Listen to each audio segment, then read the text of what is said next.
Today's painting exercise, a little summer French scene, I guess you'd call it. Can't reach far enough to get it all. There we go. Hello everybody. Well, today's little video, and I do think it'll be pretty short, is about this yarn. Do you remember this yarn?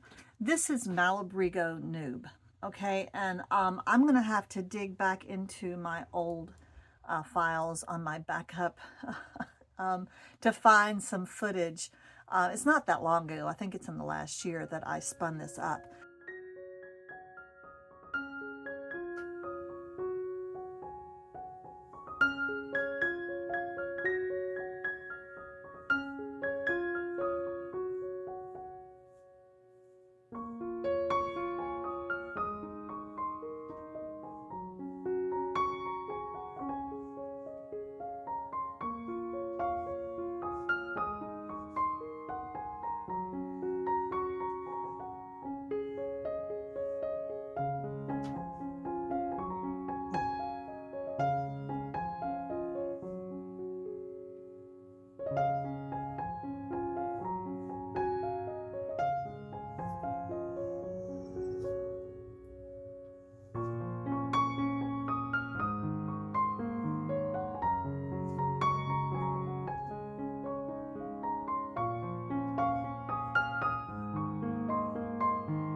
Now I had two different colorways of Malabrigo Nube, and this is a fiber that frustrates a lot of spinners, I'm sorry to say. Malabrigo is very tempting. It is very beautiful. It is very soft. It's perhaps the softest fiber that I've ever spun up. But when they process it for spinners, they compact it so tight. And you think, oh, I should just be able to spin off of this. It's all the fibers are running beautifully the same direction.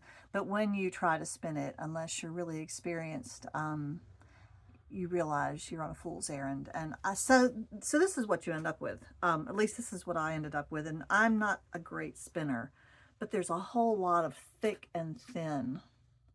You see that? And so I've got a lot of, there's a good bit of, I wouldn't call it ropey. It's not hard. It's just thin. And then I've got a lot that looks like that. But the color combination is beautiful, okay?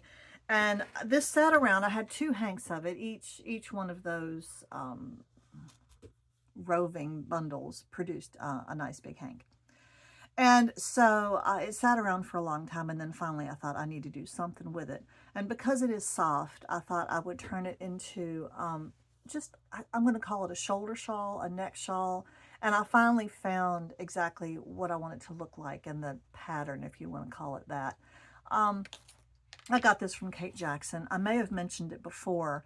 Let me show you one of the washcloths that we've all made a million times, okay? And we'll talk about this pattern.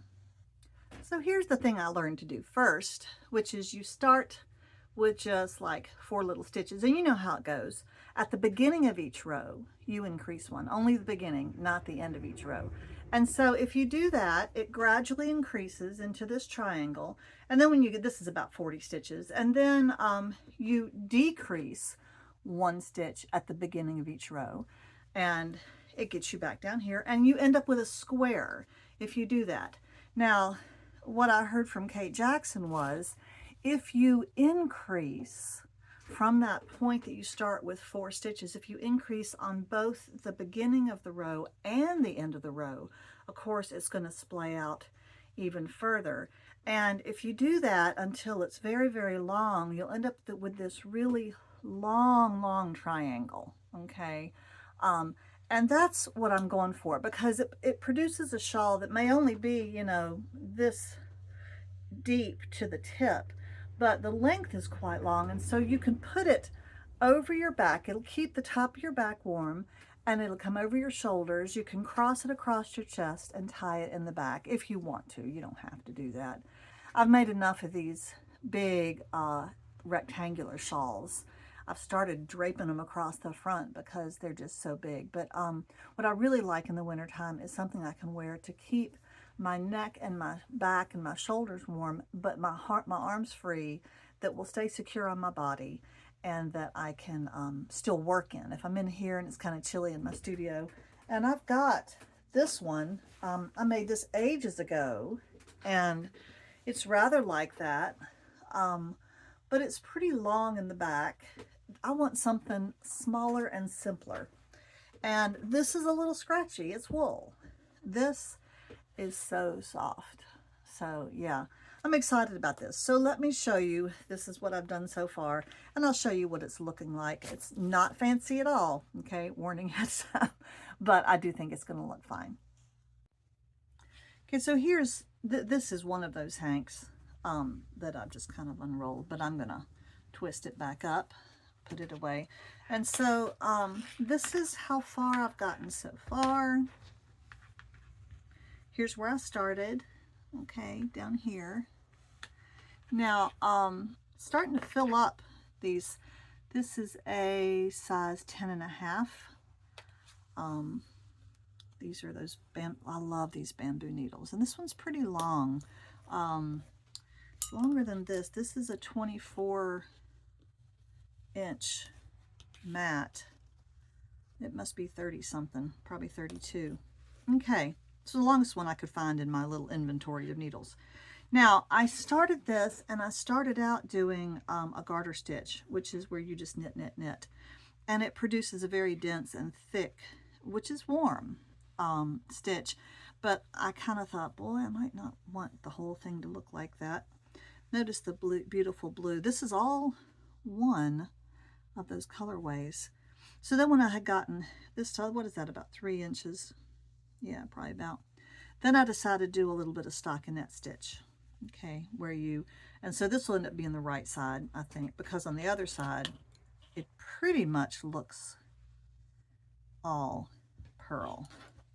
So yeah, obviously. So ended up with a band of knit here, then I did some more garter, then I did some more stockinette, and I'm going to keep on doing that. Now, I'm gonna have to start squashing this onto these needles. Let me see how far across this is so far. It's about the same length as the needles. I'm assuming that's about 32 inches. See, I'm just getting to where if I spread it out, they're almost to the ends. So I'm gonna have to start doing this business, which is fine. I don't know if I'll need all of it. This isn't quite deep enough. I want to have enough so it'll go over my shoulders well. And of course, it's not long enough yet either. I think I'm going to end up with some long tapered tiny tips at the end. I may go back and do some kind of a little border. I don't know yet. I haven't decided about that. This will be a practical shawl. So I don't know that it has to have some kind of a trim, but if I decide I kind of want that, that would be fine. So I think I'll take just a second for any of those who want to see and show you how I'm doing the increases. What I'm doing is I'm knitting in the front of the stitch and the back of the stitch on the first stitch of each row and the last stitch of each row, and that's how I'm increasing. Instead of, I'm not doing any kind of a yarn over. I don't really want a yarn over stitch at the end. So that's what's going on. This is a little challenging to film, and you're going to see that the way I hold my yarn is very unusual. I learned this from a friend, and it's just the way that I knit, but it works. So this is, I'm doing purl, obviously. You can see by where my live yarn is, because this is the reverse side of some of the stockinette. Okay, so I'm kind of going back. So, you see, okay, let me go slower. Go through the front of the stitch, loop over, and then I go back here, and I pick up the back of the stitch and loop that way and come off. Okay, and that gives me 2 from that first one, and then I'm just going to purl to the end of the row. Now I know my purl stitch is bizarre. I've tried to learn other ways to do it, but this is just, as long as I hold it loosely, it doesn't make my thumb cramp. And as long as I don't do too much purl. If I did a whole knitting project in purl, it would be awful, but I can do a little bit. So there's my purl, and then when I get to the other end, I'll show you what I do then. Okay, I'm now at the very last stitch there. You see that? So I'm going to go into the front of the stitch to purl, pick up that yarn, and then I'm going to go into the back of the stitch, loop over the other way, and there you go. I've done my increase. And look, I'm just at the tail end of that first hank, so I am halfway through my yarn. I don't know if I'll need the whole second one. Like I said, I may do an edging. Let's look a little closer at what I've got so far. Thought you might want to see the color gradation a little closer. I love this that has the mauves and the browns. I love that combination of mauve and brown. The blue's beautiful. The green in there is beautiful. It's just all great. You just can't beat the color of Malabrigo Nube. And in this context, all that bumpiness, you can see some of the really thick, poorly spun spots. But it kind of all blends in, and I don't mind it a bit. I really don't. Okay, so that's what I'm doing so far in this project. This will certainly be done by fall. And I mean, honestly, you don't need wool around here until November at the earliest. The other thing I'm doing is I'm still spinning on my very mellow, naturally dyed wool, coming along just fine. The other thing I'm starting to ponder, and some of you out there have been waiting for this, is how to fix some of these slippers. Now this is the pair I was wearing most recently, so they look kind of dirty and grimy because I haven't washed them yet. But you can see, not only do I have significant holes in the heels, I've also got one working in a toe. This is my mother's pair. They were washed, but you can see she wore a nice big hole in each heel. These also. This one had the toes really busted out. This was my hand spun. I didn't use the K and C from Joann's. I used my hand spun for this. They didn't seem to last as long. This one has a hole in the toe and this one in the heel. And then this is a partial slipper. This is the Franken slipper. You remember the Franken slipper? But it is really dense and thick. Okay, so what I'm thinking of doing is cutting some of this up and using my sewing machine to sew a new pad on the bottom of this. Okay, something big enough that it won't make my heel uncomfortable. I find myself wearing the slippers like this. I'll slip my foot into them to use this as a pad over top of the hole. I've done that a lot. But so I think, why not just have a new pad on there? So I'm going to cannibalize some of these old slippers, probably this pair, certainly this one. Not sure what to do with these. I'd like to try to fix my mother's slippers. She'd love to have them back. She adores those slippers and hasn't had any for a while. I do like them in the summer.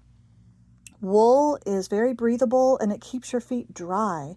So my feet don't get hot in these like they do if I wear a pair of socks or if I wear a pair of slippers that are covered.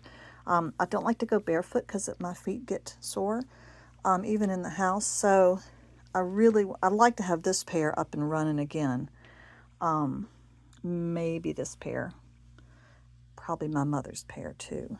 Hers shrunk up when they got washed, but I'm going to stretch them back out. Her feet are not that small. Okay, so that is what's going on with this. Don't know when it's happened. I have it sitting here by my sewing machine, so hopefully it'll be the next project. I've got bags and bags of scraps and fleece, and I've got fleece up there, and I'm just drowning in scraps and fleece. All right. So that's it for today. Hope you didn't mind this little short knitting project, and I'll see you next time. Bye-bye.